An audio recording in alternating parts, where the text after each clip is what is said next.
Assalamualaikum warahmatullahi wabarakatuh. Berjumpa lagi bersama saya petani hidroponik Comal yang ada di ketinggian 11 mdpl jalur Pantura Comal Pemalang, Jawa Tengah. Hari ini saya ingin berbagi pengalaman tentang pembuahan pohon anggur yang kita tanam. Ada teman-teman yang masih pemula mungkin ya, mereka gagal dalam pembuahan.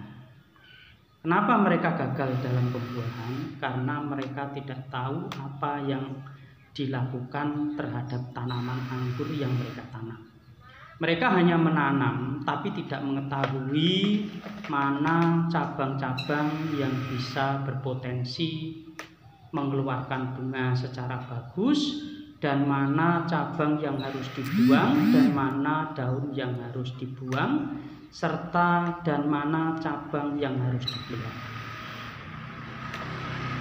Banyak teman-teman yang menanam hanya sekedar menanam karena dia terlanjur senang ingin mendapatkan buah anggur yang mereka tanam berbuah bagus, tetapi setelah ditanam beberapa tahun atau lebih dari 2 tahun tidak menghasilkan buah, dikarenakan pengetahuan mereka kurang paham betul bagaimana cara membuahkannya. Nah, ini tanaman anggur yang sering saya bagikan pada teman-teman pemirsa, yaitu dari mulai pembuahan hingga berbunga kembali seperti ini, membawa bunga, membawa buah, dan terus berganti agar supaya nantinya tanaman anggur tersebut tidak pernah berhenti berbuah.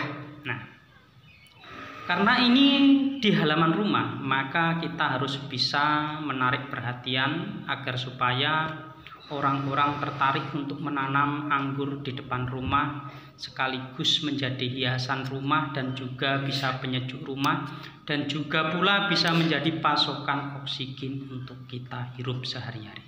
Nah, seperti ini. Tetapi kalau kita menanam sampai rimbun, sampai tumbuh besar, tidak menghasilkan buah, pasti kita akan kecewa.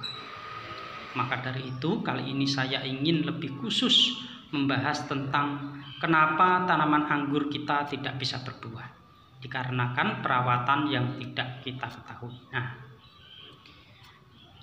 sulur-sulur selalu saya buang karena sulur ini juga sangat menyerap nutrisi sangat banyak sekali dan tidak menghasilkan apa-apa. Maka dari itu alangkah baiknya sulur-sulur dibuang, dan untuk merembetkan tanaman tersebut kita ambil alih dengan menggunakan pengikat agar supaya batang-batang lebih rapi teratur kalau kita yang ngatur. Nah, seperti ini. Ini membawa bunga yang kemarin saya bagikan, dan sekarang bunganya sudah berubah menjadi pentil seperti ini. Ini alhamdulillah sudah beberapa hari tidak hujan, jadi untuk penyerbukan lumayan aman. Sudah hampir 3 hari tidak ada hujan, ada sih gerimis tapi tidak selebat yang kemarin-kemarin. Tetapi kemarin walaupun lebat akhirnya tetap jadi bagus seperti yang terlihat di video ini. Nah, ini kemarin dihantam hujan siang malam, hujan lebat, tapi alhamdulillah juga hasilnya bagus. Semua itu tergantung jenis yang kita tanam. Nah, untuk teman-teman pemula saya rekomendasikan untuk bibit-bibit dan jenis anggur yang mudah-mudah saja. Nanti kalau sudah pandai, sudah pintar dalam merawat anggur, baru kita mencoba dengan anggur yang sangat sulit untuk dibuahkan. Tetapi kalau kita sudah berbekal ilmu, insya Allah hasilnya pun bisa dibuahkan. Nah, setelah kita melakukan pemupukan, setelah kita melakukan penyiraman, setelah kita melakukan pemeliharaan, kita harus paham betul ketika kita melakukan pemangkasan, sehingga nanti hasilnya tunasbat pecah dan membawa bunga seperti ini. Terkadang sudah ada yang dipangkas bolak-balik, tapi akhirnya tidak mengeluarkan bunga. Nah, Ini tanaman anggur tidak lama yang saya bagikan kemarin. Ini usianya 3 bulan setelah saya sambung, malah belum ada 3 bulan. Coba kalau nggak percaya dicek di video saya yang lama, yaitu sekitar ya 2 bulanan lah, dicek di situ. Di situ saya bagikan dari mulai sambung sampai pembentukan cabang tersier, sampai pembentukan cabang-cabang selanjutnya, dan pemangkasan untuk pembuahan. Saya buat secara rapi tanpa saya hitung berapa mata tunas. Hasilnya seperti ini. Sudah tumbuh subur dan membawa bunga. Nah, ini kemarin saya pangkas berdasarkan saya ambil rapinya, tidak berdasarkan berapa mata tunas, tetapi saya ambil rapinya. Nah, sudah pada membawa bunga. Ini bunga perdana atau pertama kali, karena dari sambungan yaitu anggur lokal saya sambung dengan anggur impor. Belum ada 3 bulan sudah membawa bunga seperti ini. Semua itu juga tergantung perawatan kita dan juga tergantung pada batang pokok, yaitu batang primer. Karena kemarin ini anggur lokalnya sudah besar, batang primernya juga besar. Alhasil setelah saya sambung, setelah 2 bulan sudah berani saya buahkan seperti ini. Nah, hasilnya. Semua itu juga tergantung jenis. Ada yang pertumbuhannya cepat dan juga ada yang jenis agak lambat. Nah, contohnya seperti ini. Ini jenis Ara 15. Ini baru sekitar 1,5 bulan. Kenapa tidak saya sulurkan di baja ringan seperti ini? Saya pilih menggunakan kayu untuk batang utama.